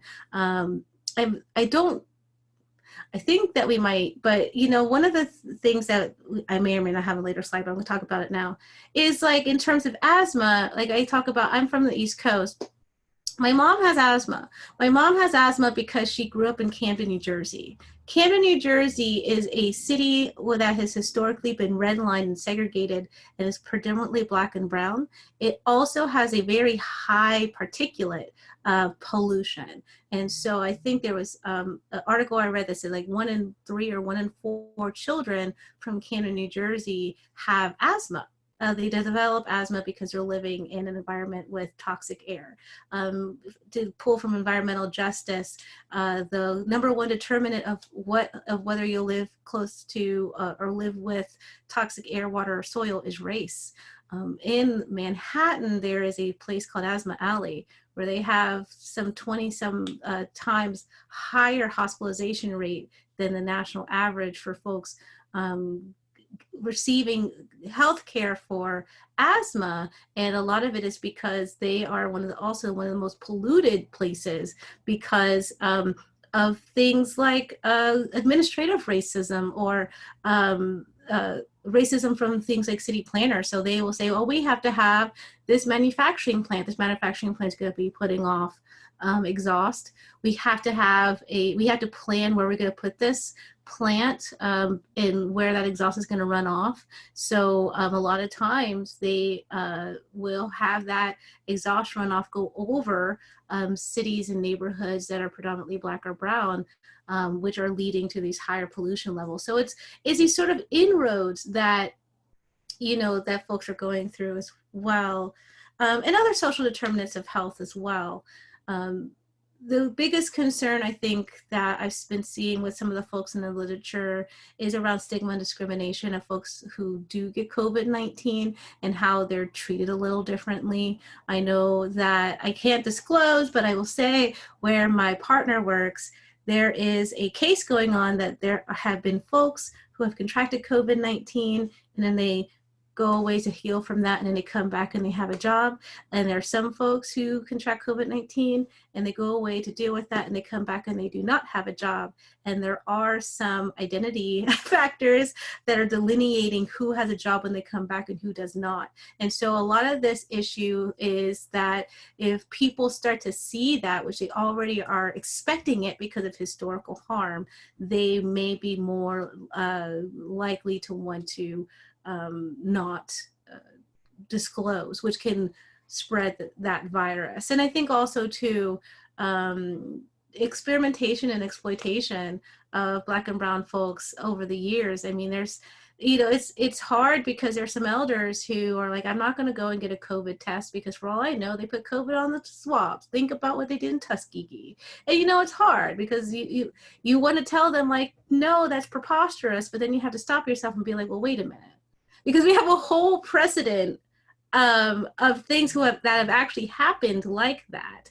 And I know that especially, like Linda said in the introduction, I took a break from clinical practice, but it was one of the things that I just found fascinating with clinical practice is, you know, when you have clinical trials, and this is particularly true back where I came from, you have clinical trials, I think, looking at the placement of where the calls for those clinical trials are put, especially the sort of flyer where people can pull off the tab and call and go in and take an experimental drug or something like that. Where I came from, it was almost disproportionately in poor Black and brown neighborhoods. And so there's a lot of folks who, when they saw that, they were like, oh, this is scary because I don't want to do this. And I think that's important to think about as well.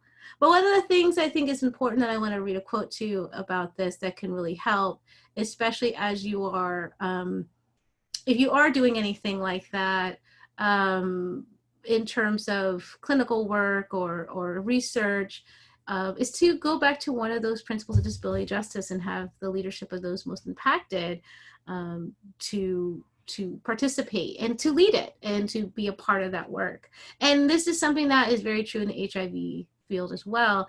There was, in the most recent edition of the Journal of Managed Care, the June 2020 edition, Dr. Fauci was talking about this, and he had a quote that said, I think it's important and appropriate to reflect back to that classic meeting in San Francisco in 1990 for a number of reasons, because it was the height of the interaction between the activist community and the establishment of scientists and regulators. I remember I gave a keynote address, and Peter Staley, who now 30 years later has become a very close personal friend of mine, gave a very stirring keynote address about the importance of paying attention to activists. And if you fast forward 30 years from that 1990 meeting till now, we have people who were activists at the time who are now actually full colleagues who are integrated into everything that we do, from the research agenda to the conduct of clinical trials to the interpretation of data. So that has been an amazing evolution. So I think it's important to also consider ways in which to lean on that history that is already established on the HIV community, and to bring those voices in. And as you, not just in terms of like the research in the clinical space, but I think also in terms of things like in the psychosocial and the social, the interpersonal social space. So, you know, that might be having the leadership of most impacted in your HR, in your supervisory and leadership positions, in your steering committees, in your boards, to make sure that that sort of lens is always there, and not assuming too. I think what Stephen said, one of the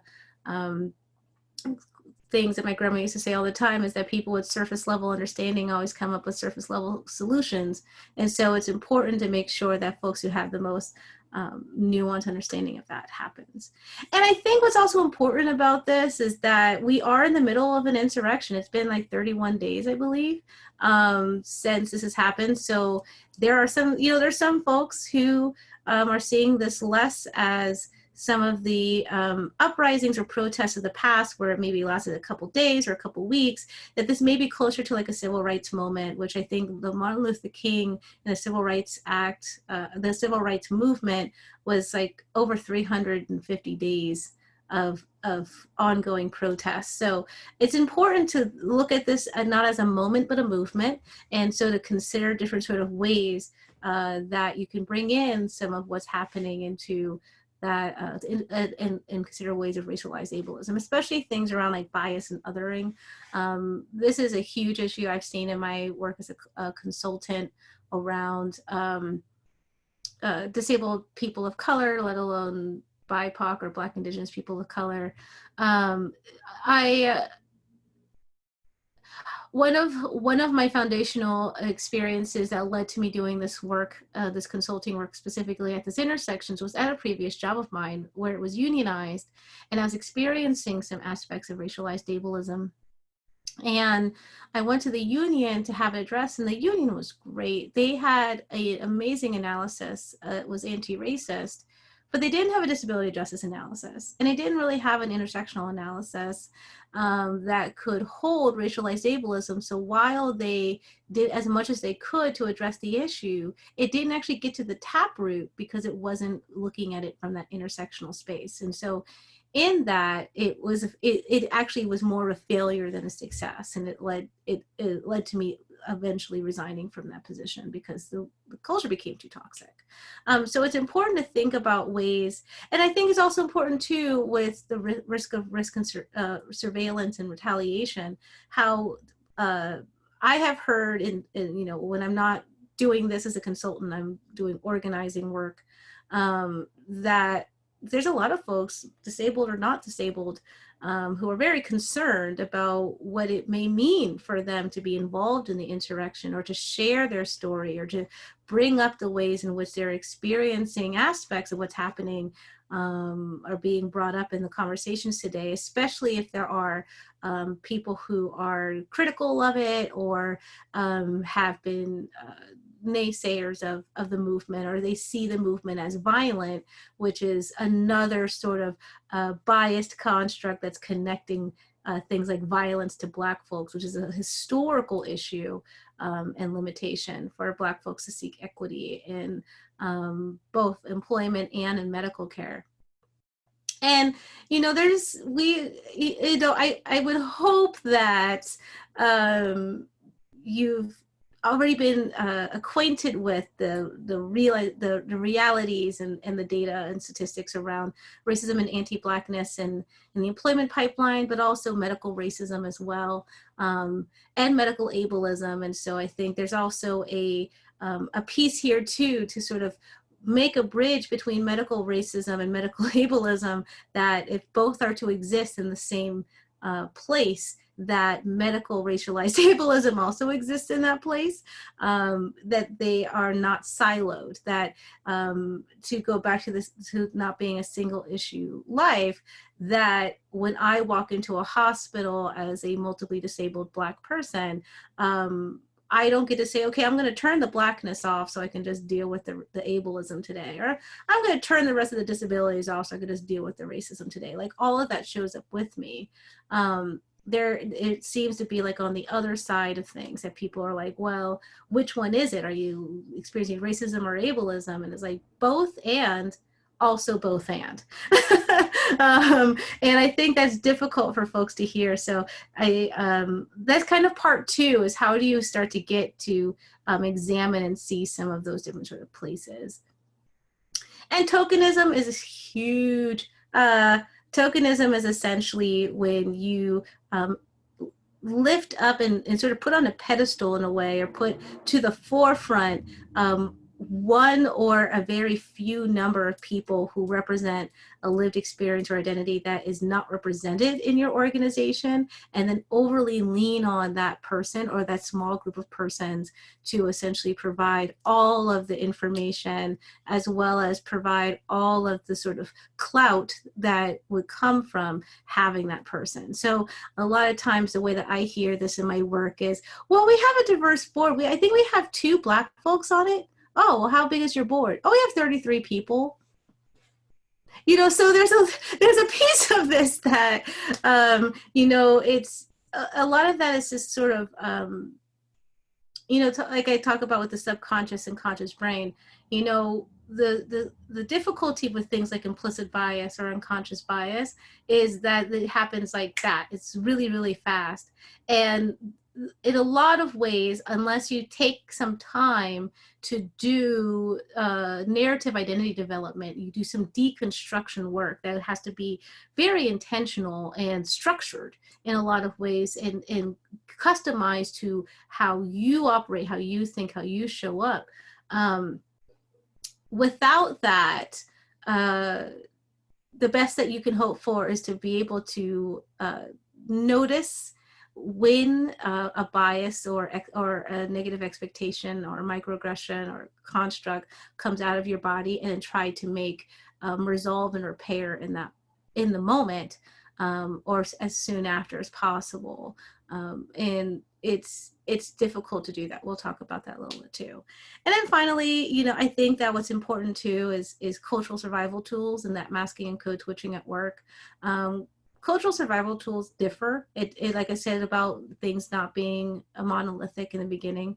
Even if you have a group of, say, Black employees in your workplace, especially like based on where they grew up, their specific culture, because yes, there's different cultures within Black culture, what part of the country they grew up with, like all those other sort of intersecting identities, they may have different sort of cultural survival tools. And then even more so as, you know, you bring in different lived experiences along those constructs. So it's important to, instead of trying to figure out what all those different sort of survival tools are, and then it's more important to try to find ways to see that as a sign or a symptom that your organization is not as inclusive as you would like it to be, and that there is something happening within the environment of your organization that is causing people to need to do that.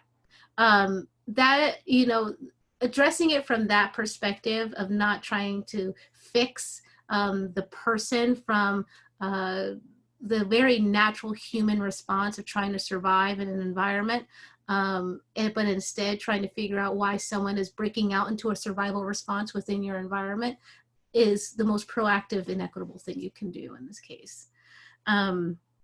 Let's see, let me make sure I said all my things before. It's also important to think about, we talked about the social stigma, which social stigma can be seen as negative attitudes or beliefs towards people, places, or other things. And so some of the ways that social stigma showed up with HIV during the HIV epidemic, and even more so because one of my previous positions, my most previous position before consultant, I was the housing coordinator at Madison Clinic, and I saw all of these things happen, and that was only like 3 years ago. And so some of that is like avoidance and rejection of people, especially within their community or even within their workplace, like I was talking about before. People being denied or having biased, modified services or access to things like healthcare, housing, or employment. There could be verbal abuse. We saw this with members of the AAPI community, especially in the beginning of COVID, or physical violence, which is also happening. There's also a piece of this too that is a cultural survival tool, which is a sort of reliance on folk medicine in place of seeking services. I'm not saying that folk medicine can't work. I'm not saying it doesn't work, because I come from a lineage of people my entire surname is based on a lineage of people who people would consider to be practitioners of folk medicine. That said, sometimes there are some, there are some truths and realities to things. And so let's say in the case of someone who is living with HIV, who is on ART, and they're like, oh, I'm already on this like antiretroviral, so I don't have to worry about COVID. I'm just going to go out and I'm going to just be like talking in people's face, like 1 foot apart, and, doing all these different sort of things. Well, they're assuming that they're safe, and they may say like, oh, that's fine, I'll just drink some elderberry syrup when I get home, and then I'll be better. And there's so many people who will do this that it can create not just a barrier, but it also can create a problem in terms of spreading things. And then some of the other things that I want to also just point out that are some barriers. It's also capitalism and labor exploitation, especially that a lot of folks who are considered essential workers or are who need to, because of network impoverishment, go and find work right now, are really being put into like really risky situations. And so we're hearing a lot about that right now as they open up things like restaurants, and we're hearing more stories from restaurateurs and waitresses and cashiers around their concern around people coming in with no masks and enclosed spaces and things like that. And like I said, things like access to insurance and healthcare, and lack of trust due to historical and contemporary iatrogenic trauma. And iatrogenic trauma, again, the way I'll define it is any trauma that has been induced by a medical, clinical, therapeutic, or science professional or system or treatment that is based on the practitioner, treatment, or systems or activity, the practitioner, treatment, or systems, and its activity or its manner or its route of therapy. So like I said, everything from Henrietta Lacks and Tuskegee to the institutionalization and deinstitutionalization in the 70s and 80s, 90s, forced sterilization of Black and brown women through safe spaces. There's a lot of different reasons why people don't trust things. So it's important to hold that as well. So, like I said, this is two-part because there's a lot. What I will say really quick, and then I will open it up for questions, is that, and we'll kind of start here, is that disability justice, while it was created by Black and brown folks, it also was meant to be adaptive and fluid as well, which means they say specifically in their seminal work of Skin, Tooth, and Bone, of which, oh, I have it. I'm just going to do a little bit of this, and I'm going to show you what it looks like. It's this book right here. And it's by a group of people called Sins Invalid. And so this is sort of the primer, like the seminal work on disability justice. Another book, which I'm not going to roll behind myself and get because I don't actually know exactly where it is called Discrit. Discrit is a book that was written by folks who wanted to look at how racism and ableism intersect in the public education system and provide that as a case study to navigate how racialized ableism happens in systems. And so they came up with 7 principles or tenets of Discrit, which are, I think, even a little bit more direct than disability justice for a lot of reasons. And it's also more current, from 2018 as opposed to the early aughts. The 7 tenets of Discrit is that racism and ableism work together to marginalize through neutralization and invisibilization. Neutralization sort of meaning, oh, well, then you're just a person, I'm not going to experience, I'm not going to talk about any of your intersections and just be like, well, I don't see you as this, this, and this, which is, akin to the sort of color blindness conversation we have, except with everything else. And then invisibilization, which is essentially that they will acknowledge one part of intersection, but not another. So a way that I see invisibilization happen with me, for example, is right now at the insurrection, I'll go to one space and I'll be like, hey, we should talk about Black disabled folks with policing. And I'll say, oh, well, this is a racial justice space. Go over to a disability justice space. So I'll go over to disability justice space and be like, we should talk about Black disabled folks in policing. They're like, oh, well, we're talking about like COVID right now. And like, disabled folks in general, but if you want to have that specific conversation, you should go to the racial justice space. And so there's not really a space for that to happen because they're either neutralizing the issue or they're invisibilizing one of the aspects of it. Another tenet is that they see the person as an intersectional whole and not identity parts, which is similar to recognizing wholeness in disability justice. That race and disability are social constructions, but that the lived experience and impact is real. And so this is what I've been saying about the truth and reality of things. That the truth is that it's made up. The reality is that it's killing people. So we have to find where that is, the taproot of it, so we can stop it. To amplify the voices of those most marginalized and often silenced, which is synonymous with the leadership of those most impacted. Consider how law and history of race and disability has marginalized and oppressed both individually and together. So this is also when you hear me say things like both and, why it's important to look at how, yes, let's talk about, you know, for example, the criminal justice system for Black folks, the criminal justice system for disabled folks, but also the criminal justice system for disabled Black folks, because there's also 3 different conversations in a lot of ways that are all connected to each other. The 6th tenet is white and able-bodied folks have centered their identities as property and within the movement. This kind of gets to what we were talking about with Stephen earlier about the different sort of models of disability, like, you know, medical model, rehabilitative model, social model.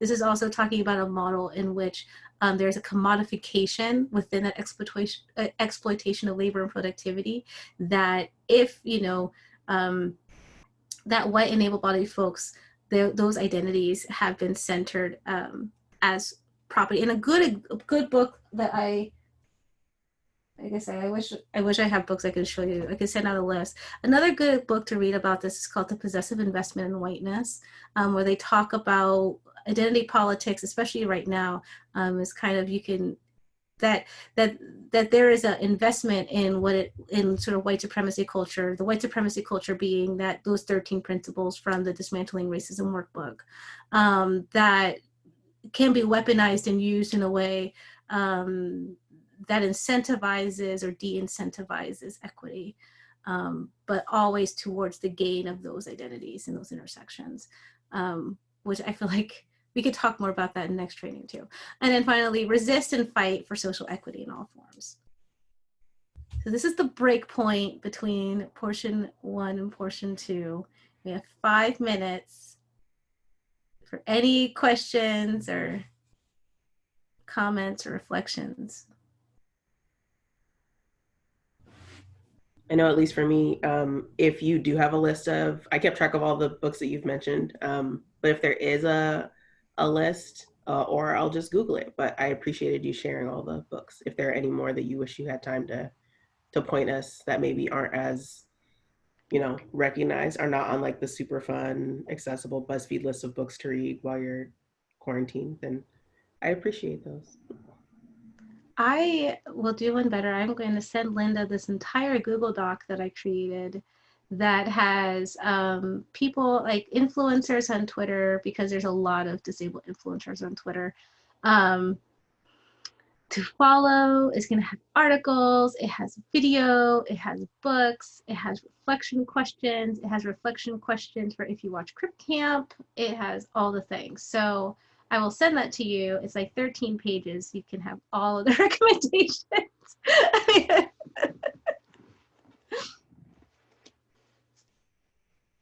Are there any other questions or anything that resonates with folks today?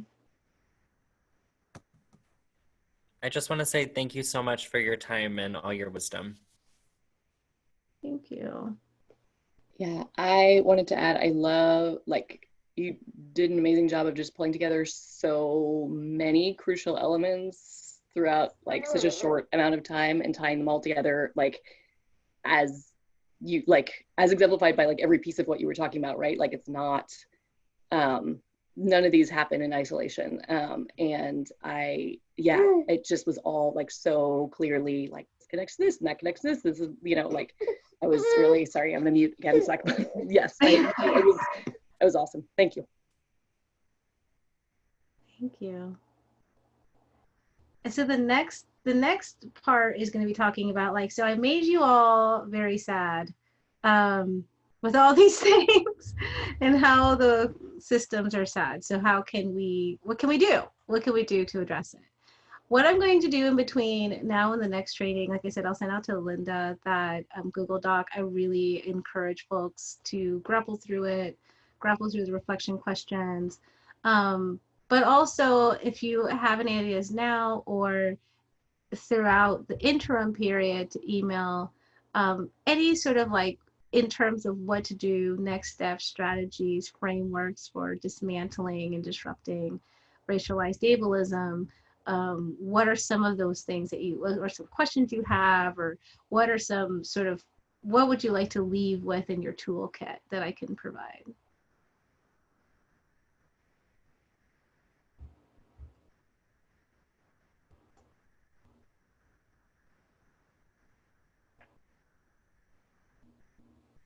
I like well, I don't know if this is going to answer the question, but I like documentaries because as a person who has ADD, it's very difficult for me to like sit down and like read and digest, and I just feel like there's so much information. So if there are documentaries that you would recommend that we watch, that would be cool to have in the follow-up. Yeah. I feel like off the top of my head, in addition to Crip Camp, I'm thinking like Push Out. I don't know if I think that they made a documentary based on the book. And that's talking about the school to prison pipeline for Black girls that has some of those conversations of discredit. And I know the book.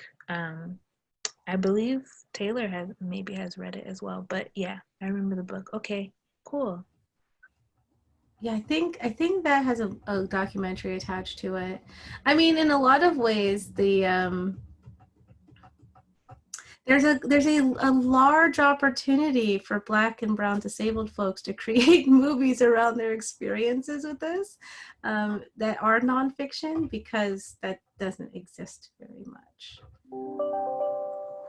So I'm not saying if any of y'all all out there are also artists or filmmakers or producers, just know there's this large space as untapped.